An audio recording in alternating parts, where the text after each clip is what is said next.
So hey guys, welcome back to another novel explanation of renegade immortal and I hope कि तुम लोग बहुत ही ज्यादा अच्छे और मजे में होगे। वीडियो में आगे बढ़ने से पहले तुम जानते हो तुम्हें क्या करना है। हाँ जी, अगर इससे पहले का एपिसोड अभी तक चेकआउट नहीं किया है तो पहले जाओ और जाके उसे देख लो, वरना यहाँ तुम्हें कुछ समझ नहीं आने वाला। और अगर तुमने देख लिया है तो बिना किसी देर के आज के इस वीडियो को शुरू करते हैं। सो होमीज, जैसा कि हमने लास्ट चैप्टर में देखा था जहाँ पे वांग लेन का सामना उस घोस्टली फिगर से हो जाता है और बेसिकली वो यहाँ पर उस ओल्ड मैन को कंट्रोल करते हुए वांग लेन से फाइट करता है और वांग लेन समझ आता है कि फिलहाल ये इससे फाइट नहीं कर सकता। इसी वजह से वांग लेन रेड ब्लड सोल पिल का यूज करते हुए खुद की बॉडी को सेल्फ डिस्ट्रक्ट करके न सिर्फ उस ओल्ड मैन को खत्म कर देता है बल्कि यहाँ जो ब्लैक टावर था उसे भी पूरी तरीके से कोलैप्स करवा देता है। लेकिन रेड ब्लड सोल पिल को यूज करने की वजह से वांग लेन दोबारा से अपीयर होता है और अब वांग लेन बिना किसी चीज की परवाह किए बस तेजी से स्काई डेमन कंट्री के कैपिटल की तरफ बढ़ने लगता है, क्योंकि वो जानता था कि इस मुसीबत से अब सिर्फ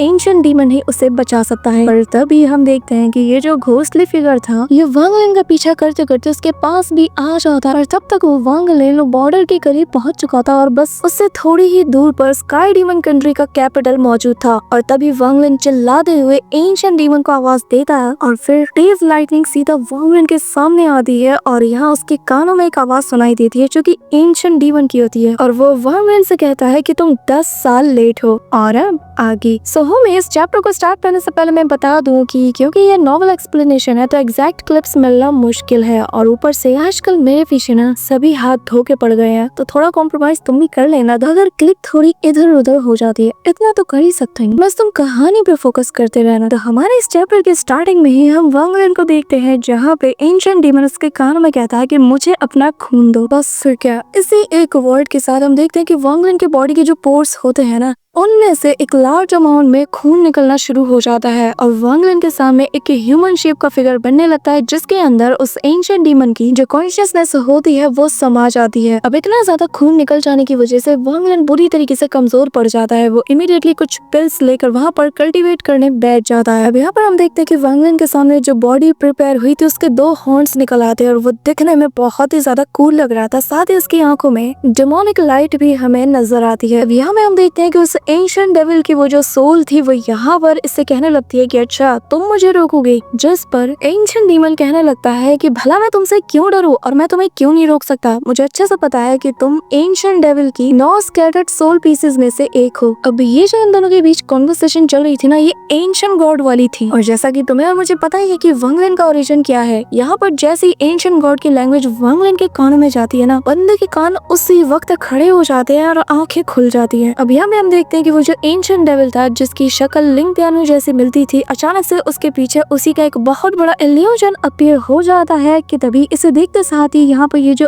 एंशिएंट डीमन है वो अपने हाथों को थोड़ा सा वेव करता है जिस वजह से लार्ज अमाउंट में यहाँ पर डेमोनिक फॉग गैदर होने लगती है और अब ये तेजी से इसके साथ आसमान की तरफ बढ़ने लगता है और अब एंशिएंट डीमन और एंशिएंट डेविल के बीच में एक घमासान बैटल शुरू हो जाती है। यहाँ पर इनके बीच वो घमासान युद्ध होता है कि नॉर्मल बंदा तो अपनी आंखों से देख भी नहीं पाता, पर यहाँ पर स्काई डीमन कंट्री के आसमान में कभी डेमोनिक एनर्जी नजर आती है तो कभी यहाँ पर डेविलिश फ्लेम देखने को मिलती है और हम वांग लेन को देखते हैं जो कि एक जगह बैठ के कल्टीवेट कर रहा था लेकिन उसकी आंखें आसमान की तरफ ही देखे जा रही थी और वो बादलों को चीरते हुए उन घने फॉग के बीच में इन दोनों की बैटल को बहुत ही अच्छे से देख पा रहा था। और ये जो स्पेल जो मूव्स यूज कर रहे थे उसे देखकर वांग लेन के माइंड में जो एंशिएंट गॉड टूसी की जो मेमोरीज थी जो कि वांग लेन के माइंड में कहीं दब चुकी थी या धुंधली पड़ चुकी थी, अचानक से वो सभी कुछ रिवील होने लगती है। वो सारे स्पेल्स जो कि एंशिएंट गॉड टूसी के हैं वो सारी चीजें वांग लेन को इस वक्त समझ में आने लगी थी। अपना वांग लेन उन्हें और ज्यादा एक्साइटमेंट के साथ देखने लगता है, इवन कि वो तो कल्टीवेट करना छोड़ के एक के बाद एक हैंड साइन बनाते हुए सील्स को क्रिएट करने लगता है जैसे कि वो उन स्पेल्स को समझ रहा हो। हालांकि इस मोमेंट पर एक मिस्टीरियस सा कनेक्शन वांग लेन अपनी ओरिजिनल सोल के साथ फील कर पाता है और उसका ओरिजिनल सोल यानी कि उसकी जो ओरिजिनल बॉडी है जो कि यहाँ से हजारों किलोमीटर दूर एक छोटे से प्लेनेट के बिल्कुल कोर में मौजूद थी, अचानक से वो अपनी आंखें खोलती है। वांग लेन के फोरहेड के पास ये जो मार्क था ना ये भी फ्लिक करने लगता है जिसके साथ ही ओरिजिनल बॉडी के जो हाथ होते हैं ये भी यहाँ पे सील्स को क्रिएट करते हुए स्पेल को कास्ट करते हैं और जैसे ही अपने बाहें फैलाता है ये कहता है अब्सॉर्ब और हम देखते हैं कि इस प्लेनेट के कोर के अंदर मौजूद यहाँ की जितनी भी स्पिरिचुअल एनर्जी थी वो ओरिजिनल बॉडी के द्वारा अब पूरी तरीके से अब्सॉर्ब कर लिया जाता है। अब यहाँ पर हम वांग लेन की क्लोन बॉडी यानी कि जो इस वक्त स्पिरिट डीमन लैंड के अंदर मौजूद है उसे देखते हैं और यहाँ पे वांग लिन स्माइल करता है और कहता है कि इन दोनों की बैटल को देखकर मुझे मौका मिला कि मैं एंशिएंट गॉड टूसी की मेमोरीज के कुछ स्पेल्स को सीख पाऊं। इसी के साथ हम देखते हैं कि ये जो बैटल इन दोनों के बीच चल रही थी ये 3 दिन तक चलती है और तभी हम वांग लिन को देखते हैं जिसकी बॉडी अब पहले से और ज्यादा हील हो चुकी थी, साथ ही इसके बॉडी में ब्लड भी भरपूर अमाउंट में बन चुका था। इसी के साथ वांग लिन यहाँ पर अपने अंडरवर्ल्ड रिवर को भी एक्टिवेट करते हुए आसमान की तरफ थ्रो करता है और कहता है कि एंशिएंट डेविल एक बात कान खोल के सुन लो, भले ही मैं इस वक्त पावर में तुमसे कमजोर हूँ लेकिन मैं कोई ऐसा ऐरा गहरा इंसान नहीं हूँ कि तुम जिसे आसानी से मार सको। इसी के साथ वांग लिन निकालता है अपना 1 बिलियन सोल फ्लैग और उसे इस अंडर वाटर रिवर में फेंक देता है, जिस वजह से जितने भी यहाँ पर सोल फ्रेगमेंट्स थे यानी कि ऑलमोस्ट 100 मिलियन सोल फ्रेगमेंट्स जो कि इसने हुबा से कलेक्ट किए थे ये सारे उस अंडरवर्ल्ड रिवर में समा जाते हैं। और तभी वांग लिन निकालता है अपना सेलेस्टियल स्वॉर्ड जिसके अंदर की शू लिग्यू मौजूद था। हालांकि शू लिग्यू इस वक्त बहुत ही ज्यादा डरा हुआ था, लेकिन जब वांग लिन की शक्ल वो देखता है ना, भाई की हिम्मत नहीं होती कि वो इसे रिफ्यूज करे। और तभी शू लिग्यू अपने दिल में उसी स्पॉट स्प्रिट के बारे में सोचता है और कहने लगता है कि वैसे भी मुझे स्काई डीमन कंट्री में तो लौटना नहीं है, मैं मेरी महबूबा से 10 साल नहीं मिला, न जाने वो मेरे बिना कैसी होगी, और अगर मुझे वहाँ उसके पास जिंदा सही सलामत जाना है तो मुझे आज यहाँ पर इसका साथ तो देना ही पड़ेगा। और हम देखते हैं कि इसी विल के साथ शू लिग्यू भी अंडरवर्ल्ड रिवर में समा जाता है, जिसके बाद वांग लिन निकालता है अपना हाफ मून प्लेट और इसे भी अंडरवर्ल्ड रिवर में थ्रो कर देता है। यहाँ पर बारी बारी से वांग लिन अपने सारे जितने भी मिस्टीरियस और पावरफुल ट्रेजर्स थे, फिर चाहे वो सोल लैशर हो, गॉड स्लेइंग वॉर कैरियर या फिर वो मिस्टीरियस सा स्क्रोल, वांग लिन सभी को इस अंडरवर्ल्ड रिवर में थ्रो कर देता है, जिस वजह से वो पावरफुल एक फोर्स अंडरवर्ल्ड रिवर से क्रिएट होती है कि पूरा आसमान इससे कांप उठता है। पर तभी वांग लिन अपने 1,30,000 से ज्यादा जो स्लॉटर एनर्जी उसके अंदर मौजूद थी वो उन सभी को लाइफ फोर्स स्टील में कन्वर्ट करके खुद को उसके जरिए से प्रोटेक्ट करता है। और इसी के साथ वांग लिन हवा में तेजी से फ्लाई करता है, साथ ही वो अपने अंडरवर्ल्ड रिवर जिसके अंदर उसने सब कुछ समा दिया था, अचानक से ये सारी चीजें मिलकर एक गोल्डन लाइट में बदल जाती है, जिसे कि वांग लिन अपने हाथों में थाम कर आसमान की तरफ बढ़ना शुरू कर देता है। इसी दौरान हम यहाँ पर एंशिएंट डेविल और एंशिएंट डीमन की फाइट देख रहे थे, जहाँ पर एंशिएंट डीमन ने एंशिएंट डेविल के जितने भी आर्मर्स थे उन्हें बुरी तरीके से डैमेज कर दिया था, जिस वजह से एंशिएंट डेविल ये समझ चुका था कि फिलहाल के लिए उसे यहाँ से भागना होगा, वरना आज वो शायद यहाँ पे मारा जा सकता है। और वो यहाँ से एस्केप करने लगता है, जिसे देखकर वांग लिन इमीडिएटली अपने हाथ में उस गोल्डन एनर्जी को लिए हुए इसकी तरफ बढ़ता है और वांग लिन को अपनी तरफ आता हुआ देखकर ये जो एंशिएंट डेविल है ये वांग लिन को कुछ भी नहीं समझता। तो यहाँ पर एक सिंगल अटैक वांग लिन की तरफ थ्रो करके आगे बढ़ने लगता है, लेकिन उसे क्या पता था कि वांग लिन यहाँ पर फुल तैयारी करके आया था। यहाँ पर इसके अटैक का वांग लिन के बॉडी पर कुछ खास असर नहीं होता, क्योंकि उसके पास इस वक्त 1,30,000 से ज्यादा लाइफ फोर्स स्टील्स थी जो कि उसे प्रोटेक्ट कर रही थी, जो देखकर अब ये जो एंशिएंट डेविल था ये भी थोड़ा पैनिक करने लगता है। वो वांग लिन की तरफ देखता है कि तभी वांग लिन अपना ये जो गोल्डन लाइट था घुमा के सीधा इसकी तरफ थ्रो कर देता है, जो देखकर एंशिएंट डेविल भी यहाँ पे अपना एक पाम अटैक क्रिएट करके उसकी तरफ थ्रो करता है। इस वजह से यहाँ पर इतना पावरफुल शॉक वेव रिलीज होता है कि एक सेकंड के लिए ऐसा लग रहा था कि जैसे मानो हर एक चीज पॉज हो चुकी हो। और एंशिएंट डेविल यहाँ पर ये फील कर पा रहा था कि ये कोई मामूली अटैक नहीं है, इसमें इसका दाव है, इसका डिवाइन सेंस है, इसके पावरफुल ट्रेजर्स है और इसका जो डोमेन है उसकी पावर भी मौजूद है। जैसा कि लास्ट चैप्टर में हमने रीड किया था कि वांग लिन ने ऑलरेडी इस बंदे का जो वो ब्लैक टावर था उसे डिस्ट्रॉय कर दिया था, जिस वजह से ये अपने डिवाइन सेंसेस को अब चारों तरफ फैला नहीं पाता। तो यहाँ पर एंशिएंट डेविल इस चीज के चलते अपने ज्यादातर स्पेल्स का यूज नहीं कर पा रहा था कि तभी हम देखते हैं कि एंशिएंट डीमन वांग लिन की तरफ देखकर स्माइल करता है और वो यहाँ पर अपनी डिमोनिक एनर्जी का यूज करके अब इस एंशिएंट डेविल को ट्रैप करने लगता है। और हम देखते हैं कि ये देखकर एंशिएंट डेविल को और ज्यादा गुस्सा आता है, लेकिन तभी ये जो एंशिएंट डेविल था ये इस लार्ज मैन के आईब्रो से बाहर निकल रहा, और ये जो डेविल है ये उस लार्ज मैन के आईब्रो के जरिए से बाहर निकलता है, क्योंकि अब इसके पास कोई रास्ता नहीं था तो उसे ये बॉडी छोड़नी ही पड़ेगी। और हम देखते हैं कि वो निकलते साथ ही चिल्लाते हुए कहता है कि बेयुओ, अगर तुमने मुझे यहाँ पे मार दिया तो एक बात याद रखना, मास्टर कभी भी तुम्हें इस चीज के लिए माफ नहीं करने वाले। के बाद हम देखते हैं कि उस जायंट से मैन की बॉडी से वो आर्मर भी बाहर निकल जाता है और जिसके अंदर ये समा जाता है और यहाँ से एस्केप करने लगता है। और इस एंशिएंट डेविल की मन में फिलहाल यही चल रहा था कि जब तक मेरे पास मेरा आर्मर सही सलामत है मैं वापस से किसी बॉडी को रिकवर कर लूंगा और एक नई बॉडी के साथ वापस से फाइट करने आऊंगा, लेकिन फिलहाल के लिए मुझे अपनी जान बचानी होगी। अब यहाँ पे हम देखते हैं कि क्योंकि वो आर्मर अब इस ओल्ड मैन की बॉडी से निकल चुका था तो ये जो जायंट सा बॉडी था जो कि लिंग कैनू जैसा दिख रहा था ये वहीं पे कोलैप्स कर जाता है। दूसरी तरफ अपने आर्मर के साथ वो जो एंशिएंट डेविल था वो खुशी खुशी यहाँ से एस्केप कर रहा था, लेकिन उसकी खुशी एनर्जी वहीं गायब हो जाती है जब उसके सामने वांग लिन अपीयर होता है। इसी के साथ हम देखते हैं कि वांग लिन उसके आर्मर को पकड़ता है और चिल्लाते हुए कहता है कि तुम्हें क्या लगता है कि तुम यहाँ से बच के निकल पाओगे? हाँ, यहाँ पर वांग लिन समझ चुका था कि अगर उसने आज इसे यहाँ से जाने दिया तो फ्यूचर में ये इसके लिए बहुत बड़ा खतरा बनने वाला है, इसीलिए आज तो यहाँ इसका काम तमाम करना ही होगा। और फिर अगले ही पल हम देखते हैं कि ये जो आर्मर था जिसे कि वांग लिन ने पकड़ा था, अचानक से ये वांग लिन के बॉडी से फ्यूज होने लगता है। हम वांग लिन के बॉडी में एक ब्लैक आर्मर को देख पाते हैं, जिस वजह से ये जो डेविलिश एनर्जी है ये वांग लिन की बॉडी पर कब्जा करना शुरू कर देती है। पर तभी वांग लिन यहाँ पर सेलेस्टियल एक्सेशन फ्रूट की जो रिमेनिंग पावर थी जिसे कि वांग लिन ने अपने ओरिजिन सोल के अंदर सप्रेस करके रखा हुआ था, अचानक से वांग लिन उसे भी रिलीज कर देता है। और यहाँ पर वांग लिन की वही पागलपंती फिर से छा जाती है, उसकी आंखें पूरी रेड हो जाती हैं, जिस वजह से वांग लिन अपने ही अंदर इस डेविलिश एनर्जी से रेजिस्ट कर पा रहा था। वहीं दूसरी तरफ ये सारा नजारा बेइलुओ यानी कि वो एंशिएंट डीमन देख रहा था। वो वांग लिन की स्ट्रेटेजी से बहुत ही ज्यादा इम्प्रेस हो जाता है और वो अपने मन में कहने लगता है कि वाकई में तुमने पहले ही कैलकुलेट कर लिया था कि मैं हर हाल में तुम्हारी मदद करूंगा, क्योंकि अगर मैं तुम्हारी मदद नहीं करूंगा तो अभी जो मैंने 3 दिन तक इससे लड़ाई लड़ी वो सारी फिजूल हो जाएगी। सच में मैंने तुम्हारे जैसा टैलेंटेड बच्चा आज तक नहीं देखा। ये कहते साथ ही एंशिएंट डीमन पकड़ता है वांग लिन को, साथ ही उस जायंट सी बॉडी को जो कि इस वक्त कोलैप्स कर चुकी थी लेकिन वो मरी नहीं थी, और इन दोनों को पकड़ते साथ ही वो तेजी से ड्रैगन लेक की तरफ बढ़ने लगता है जो कि स्काई डीमन सिटी के आउटसाइड में मौजूद थी। इसी दौरान सीन शिफ्ट होता है और हमें बहुत दूर एक प्लेनेट यानी कि रैंक 7 के कल्टीवेशन प्लेनेट कंट्री तियानियन के पास मौजूद एक प्लेनेट ब्लड स्टार का सीन दिखाया जाता है, जहाँ पर हम एक लड़की को भागता हुआ देखते हैं। और ये लड़की और कोई नहीं बल्कि जिगज्यू है और इसके पीछे 3 औरतें पड़ी हुई थी और ये तीनों जिगज्यू को चिल्लाते हुए कहते हैं कि आज हम तुम्हें नहीं छोड़ेंगे, तुम्हारी हिम्मत कैसी हुई हमारे जो जूनियर सेक्ट मास्टर हैं उनके होली ट्रेजर को चुराने की। हेवनली वाटर सेक्टर तुम्हें कभी भी इसके लिए माफ नहीं करेगा। और तुम्हें क्या लगता है कि तुम यहाँ से भाग सकती हो? यहाँ तक कि ये जो प्लेनेट तुम देख रही हो जो कि प्लेनेट तियानियन है, इससे भी हमारे बहुत अच्छे रिलेशंस है, तो तुम कहीं पे भी बच के नहीं जा सकती। साथ ही हम यहाँ पे जिगज्यू को देखते हैं जहाँ पर उसके एक्सप्रेशंस भी बदल जाते हैं क्योंकि वो भी जानती है कि उसके पास ज्यादा टाइम नहीं है। साथ ही हमें पता चलता है कि इसकी बॉडी में पॉइजन को भी दिया गया है, जिस वजह से जिगज्यू की हालत यहाँ पे बिगड़ने लगती है। फिर जिगज्यू खून की उल्टियां भी करती है और अब वो तेजी से सीधा ब्लड स्टार की तरफ बढ़ने लगती है और यहाँ के एटमॉस्फेयर को भेद देते हुए सामने एक बहुत बड़ा सा रेड पवेलियन देखती है जिसकी तरफ ये तेजी से बढ़ती है। साथ ही अनकॉन्शियस भी हो जाती है। पर तभी दूर से यहाँ पर एक रेड रॉब पहने हुए बंदे को हम देखते हैं जो कि और कोई नहीं बल्कि रेड स्टार के रूलर यानी कि याओ जिगज्यू का फादर ब्लड एंसेस्टर है। और वो यहाँ पर जैसे ही 3 औरतों को देखते हैं तो वो अपने पावर्स का यूज करके उन्हें पीछे हटने पे मजबूर कर देते हैं, जो देखते साथ ही उनमें से एक चिल्लाते हुए कहती है कि हम 5 एलिमेंट प्लेनेट के द हेवनली वाटर सेक्टर के डिसाइपल्स हैं और हम यहाँ पर एक ट्रेडर को पकड़ने आए हैं, इसीलिए उम्मीद करते हैं कि जो सीनियर है वो हमें रोकेंगे नहीं। और ब्लड एंसेस्टर को कहाँ इससे फर्क पड़ने वाला था, वो एक ही सिंगल अटैक से इन तीनों को ब्लड स्टार से दूर फेंक देता है। अभी यहाँ पर वो जिगजिन के पास जाकर कहता है कि आखिर तुम हो कौन? यहाँ पर जिगजिन तो इसके पावर्स को देखकर ही शॉक्ड हो जाती है और फिर कहने लगती है कि मेरा नाम जिगजिन है, मैं एक रैंक 6 के कल्टीवेशन प्लेनेट सुजाकू से यहाँ आई हूँ। इसी के साथ सीन शिफ्ट होता है और हमें इतने टाइम बाद सुजाकू प्लेनेट का सीन दिखाया जाता है जहाँ पर हम चू कंट्री के अंदर मौजूद द क्लाउड स्काई सेक्ट का सीन देखते हैं, जहाँ पे हमें पता चलता है कि असल में ये जो कंट्री चू है ये अब एक रैंक 4 की कल्टीवेशन कंट्री बन चुकी है और जिसे कि इस मुकाम तक पहुँचाने में जो सुजाकू प्लेनेट का करंट सुजाकू ज़ाओ वुटाई है उसने बहुत बड़ा रोल निभाया है। हालांकि इसका रैंक एक रैंक 4 है लेकिन इसका जो इन्फ्लुएंस है यानी कि इसका जो दबदबा है वो सारे रैंक 4 की कल्टीवेशन कंट्रीज से बहुत ज्यादा है और जितने भी रैंक 5 की कल्टीवेशन कंट्रीज है उनके बीच में भी इसका दबदबा था। एक अलग ही रिस्पेक्ट के साथ कंट्री चू और जो क्लाउड स्काई सेक्ट है इसे देखा जाता है। इसी के साथ यहाँ पर हम देखते हैं कि असल में इसे इतनी ज्यादा इज्जत अगर किसी की वजह से दी जाती है तो वो है वांग लिन। साथ ही हम देखते हैं कि जब वांग लिन इस प्लेनेट को छोड़कर चला गया तो यहाँ के लोगों ने उसके रिस्पेक्ट में एक बहुत बड़ा स्टैचू भी यहाँ पर बहुत हाई क्वालिटी के स्टोन से बनाया। इसी दौरान हम यहाँ पर क्लाउड स्काई सेक्ट के अंदर 2 लोगों को देखते हैं जिनमें से एक ओल्ड मैन होता है और यहाँ पर उसका ग्रैंडसन कहता है कि ग्रैंडपा एक बात बताइए, क्या ये वही स्टैचू है जिसके बारे में आप बात करते हैं? जिस पर वो ओल्ड मैन वांग लिन के स्टैचू की तरफ देखते हुए कहने लगता है कि हाँ, क्या तुम्हें आइडिया है कि आखिर ये इंसान कौन है? क्या तुम्हें आइडिया है कि आखिर क्यों रैंक 5 के जितने भी एक्सपर्ट्स हैं वो सभी लोग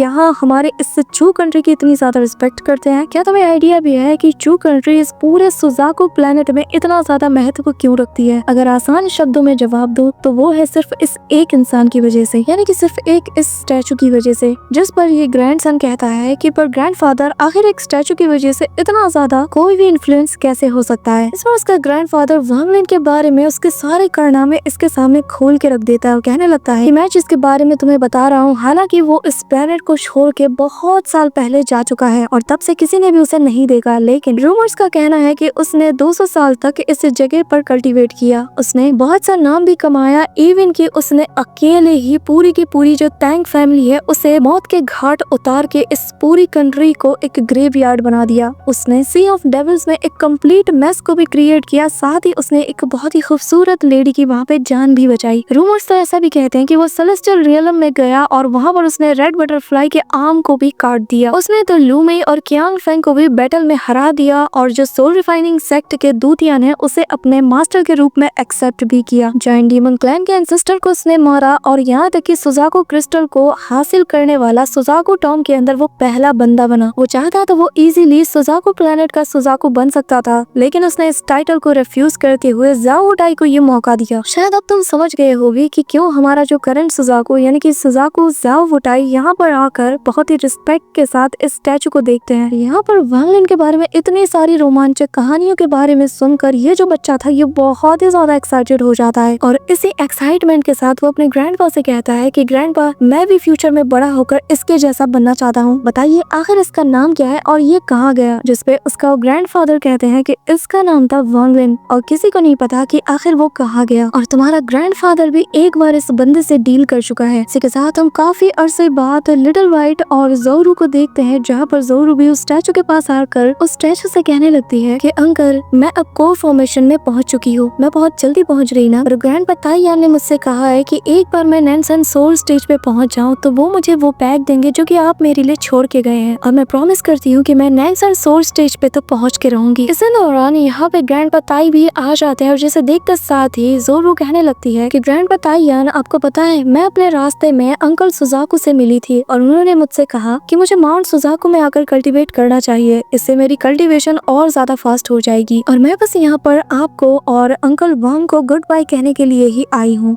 अब यहाँ पे हमें बताया जाता है कि वांग लिन का इतना ज्यादा खौफ है ना पूरे सुजाकू प्लेनेट पर कि जोरू को यहाँ पर लोग किसी प्रिंसेस की तरह ट्रीट करते हैं, इवन कि वो बस कोर फॉर्मेशन में है लेकिन बड़े बड़े सोल फॉर्मेशन वाले बंदे भी उससे पंगा लेने का नहीं सोचते। ज़ाओ वुटाई से लेकर यिन क्यूजी तक ने अपने लाइफ सेविंग ट्रेजर तक इसे एज अ गिफ्ट के तौर पर दे रखा था, तो अगर किसी पावरफुल एनिमी का सामना सुजाकू प्लेनेट पर इससे होता है तो वो भी ज़ाओरू से जीत नहीं सकते। जिसके बाद ज़ोरू सभी को अलविदा कहती है और वो सीधा लिटिल व्हाइट के ऊपर बैठकर माउंट सुजाकू की तरफ रवाना हो जाती है। इसी के साथ सीन वापस से शिफ्ट होता है और हमें स्काई डीमन सिटी के आउटसाइड एरिया में मौजूद ड्रैगन लेक का सीन दिखाया जाता है, जहाँ पे एक लार्ज नंबर में हम डीमन सोल्जर्स को देख रहे थे जो कि इस ड्रैगन लेक को काफी सालों से गार्ड करते हुए आ रहे हैं। साथ ही हमें बताया जाता है कि यहाँ पर जो डेमोनिक स्पिरिचुअल एनर्जी है ना वो इतना ज्यादा पावरफुल है कि 10 साल पहले जो डिवाइन ट्राइब्यूशन हुआ था जिस वजह से पूरा का पूरा कैपिटल भी यहाँ पे डिस्ट्रॉय हो गया था, यहाँ पर मगर एक सिंगल खरोच तक नहीं आई थी। साथ ही हमें ये भी बताया जाता है कि ये जो ड्रैगन लेक है ये बहुत ज्यादा डेमोनिक स्पिरिचुअल एनर्जी से भरी हुई है और इसके नीचे भी एक अलग ही दुनिया एग्जिस्ट करती है और इस ड्रैगन के नीचे भी एक बहुत जायंट सा स्टैचू मौजूद था जिसे कि एंशिएंट डीमन का स्टैचू भी कहा जाता है क्योंकि वो उसी के जैसा दिख रहा था। इसी के नीचे हम वांग लिन को भी बैठा हुआ देखते हैं जो कि लोटस पोजीशन में बैठा था। साथ ही यहाँ पर हम उस ओल्ड मैन की बॉडी को भी देखते हैं जिसे कि जो एंशिएंट डीमन है वो लेके आया था और हम देखते हैं कि धीरे धीरे करके जैसे जैसे डेमोनिक एनर्जी वांग लिन के बॉडी के अंदर एंटर होती है तो वांग लिन की बॉडी यहाँ पे कांप उठती है। यहाँ पे हम देखते हैं कि जो उसके बॉडी के अंदर वो एंशिएंट डेविल था जिसने कि वांग लिन के ओरिजिन सोल को कब्जा करने की कोशिश किया था, वो भी इस वक्त काफी हद तक डैमेज हो चुका था और इतना ज्यादा डैमेज कि वो कोमा में पहुंच चुका था। साथ ही हम देखते हैं कि वांग लिन का मकसद सिर्फ उसे सप्रेस करना नहीं बल्कि उसे डिवोर करने का था। इसी के साथ हम देखते हैं कि काफी महीने बीत जाते हैं लेकिन वांग लिन फिर भी इसे कम्प्लीटली डिवोर नहीं कर पाता और ये सब कुछ अगर किसी की मदद से हो पा रहा था तो वो था एंशिएंट डीमन। साथ ही उसकी मदद से वांग लिन इस एंशिएंट डेविल की ये जो सोल थी वांग लिन इसके ऊपर अपना एक इम्प्रिंट भी बनाने में कामयाब होता है, लेकिन ये ज्यादा पावरफुल नहीं होता। लेकिन जैसे जैसे ये वक्त बीतता जाएगा और वांग लिन इस इम्प्रिंट को और ज्यादा पावरफुल बना देगा तो वो एट द एंड इस डेविल को भी कंट्रोल कर पाएगा। इसी दौरान वांग लिन अपनी आंखें खोलता है और कहने लगता है कि हालांकि मैं इस वक्त इसे पूरी तरीके से डिवोर नहीं कर पाऊंगा क्योंकि मेरी कल्टीवेशन अभी उतनी ज्यादा पावरफुल नहीं है, लेकिन मुझे इतना यकीन है कि मैं इसे कंट्रोल तो कर सकता हूँ अपने इम्प्रिंट के जरिए से। हालांकि ही एक और यूनिक रास्ता है कि मैं इसे मेरे सेकंड ओरिजिन सोल में रिफाइन करूं। अब यहाँ पे हमें बताया जाता है कि जो सेकंड ओरिजिन सोल है ये एक यूनिक स्पेल है जिसे कि कोई कल्टीवेटर तब यूज कर पाता है जब वो एक्सटेंडेंट लेवल पे पहुंच जाए, लेकिन हर एक्सटेंडेंट इस स्पेल को कास्ट नहीं कर सकता क्योंकि इससे फेल होने पर तुम्हें एक बहुत ही पावरफुल बैक स्लैश हिट होता है। इसी वजह से ज्यादातर जो एक्सटेंडेंट होते हैं वो सेकंड ओरिजिन सोल के आइडिया को गिव अप कर देते हैं और अब तक वांगलिन जितने भी एक्सटेंडेंट से मिल चुका है किसी के पास भी सेकंड ओरिजिन सोल नहीं है। लेकिन वांगलिन इस एंशिएंट डेविल की इस